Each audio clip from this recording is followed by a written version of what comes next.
इस पूरे ब्रह्मांड का ऐसा कोई कण नहीं है जो परम सत्ता से परिपूर्ण ना हो, परम सत्ता से निर्मित ना हो। यह वायु सामान्य वायु नहीं है।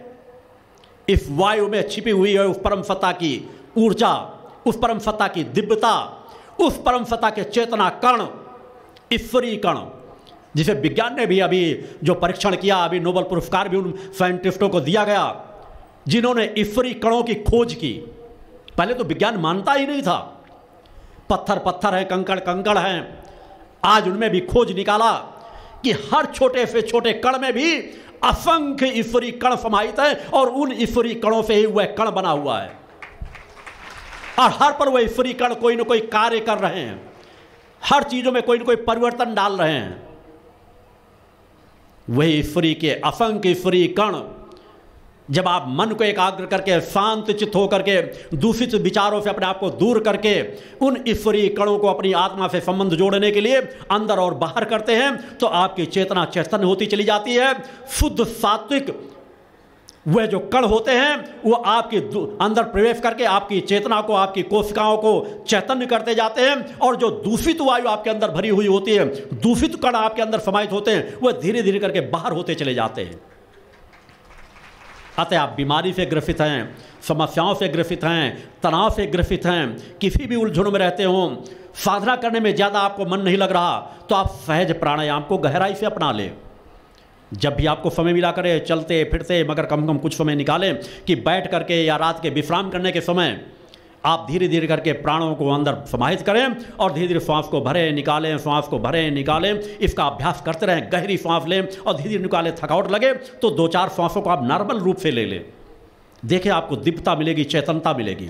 मात्र मेरे द्वारा कहा जा रहा है कि 1-2 महीने आप अभ्यास में लेकर के देखें, मगर ये नहीं कि हमने 2 दिन किया, 4 दिन किया फिर भूल गए। एक लगाव, एक निष्ठा विश्वास से आप करके देखें कि आपके शरीर में अलग चेतनता का संचार हो रहा होगा। आपके शरीर जो कहीं ना कहीं क्षीण हो रहा है वह शरीर कहीं ना कहीं चैतन्य हो रहा होगा। हर मनुष्य कहीं ना कहीं कमजोर सा होता जा रहा है, शिथिलता सा होता जा रहा है। ठंड का सीजन आता है तो सिकुड़ता चला जाता है, फेफड़े सिकुड़ते चले जा रहे हैं। जब एक बच्चे को देखो जो 1 साल 6 महीने का बच्चा होता है, जब वो सोता है, जब वो सांस लेता है तो उसकी छाती पेट सब ऊपर नीचे चल रहे होते हैं। और आप में जहाँ 30 साल 25 साल 30 साल की उम्र हो जाती है तो सांस पता ही नहीं चलता अंदर जा रही है या नहीं जा रही है, बस नाक का एहसास बाकी बचा है। और जिस दिन नाक का एहसास भी छूट जाता है उस दिन आपका शरीर भी छूट जाता है। फिर बाबा आपको इतना एहसास है कि हमारी सांस जा रही है आ रही है। सांस का एहसास आपकी नाभि तक होना चाहिए कि मेरी हर सांस मेरी नाभि को स्पर्श कर रही है, हर सांस मेरी नाभि से उठ करके बाहर की ओर जा रही है।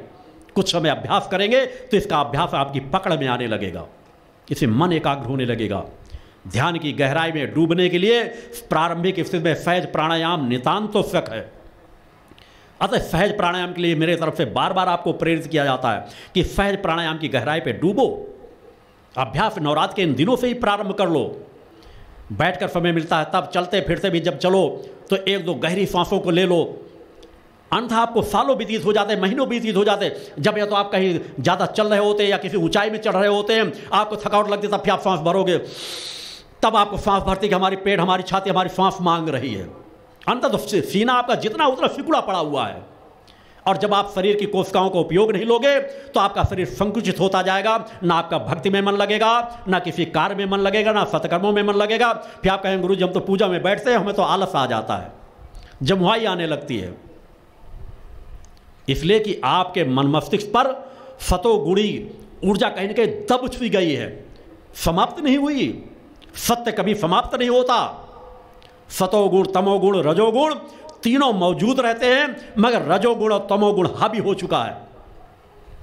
मैं आपसे कहता हूं कि आपको यदि करोड़ों की क्षमता कही ऐसा आपको कोई खजाना रात को 12 बजे सोते हुए बता दे कि आप सो रहे हो और कहते देखिए आपके नज़दीक ऐसे खजाना मिल गया है, आप जाकर के जितना चाहो वहां से उठा लो, आपकी नींद 1 सेकंड में गायब हो जाएगी। आप दौड़ पड़ोगे, रात भर रोओगे, आपको नींद नहीं आएगी,